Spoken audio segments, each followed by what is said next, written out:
مریم نواز نے ملک میں فتنہ اور انتشار پھیلانے والوں کو انجام تک پہنچانا عدالت کی ذمہ داری قرار دے دی۔ سپریم کورٹ کے باہر پی ڈی ایم کے دھرنے سے خطاب میں انہوں نے عمران خان پر القادر ٹرسٹ کے نام پر قومی خزانے کو 60 ارب روپے کا نقصان پہنچانے کا الزام عائد کیا۔ لیگی نائب صدر نے عمران خان کو ضمانت ملنے پر بھی سوال اٹھایا اور عدالت عظمیٰ کے فیصلوں پر بھی تنقید کی۔ جی ایچ کیو پر پہلا حملہ تحریک طالبان پاکستان نے کیا اور جی ایچ کیو پہ پاکستان کی تاریخ کا دوسرا حملہ اس کے فالتو عمران خان نے کیا۔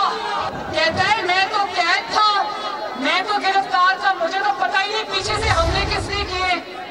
میں صدقے جاؤں تمہارے ساتھ دھمکی بھی دے گیا کہ مجھے پھر گرفتار کیا گیا تو پاکستان میں پھر وہی ہوگا، وہی دہشت گردی ہوگی جو پہلے ہوگی۔ اس کی بیوی نے اور اس نے 450 کنال زمین ہتھیائی رشوت کے طور پہ، اور کہتے ہیں وہ تو میری کابینہ کا فیصلہ ہے۔ کس کو یاد ہے کہ اس کی کابینہ نے خود کہا کہ ہمیں صرف بند لفافہ دکھلایا تھا، ہمیں نہیں پتا اس لفافے کے اندر کیا تھا۔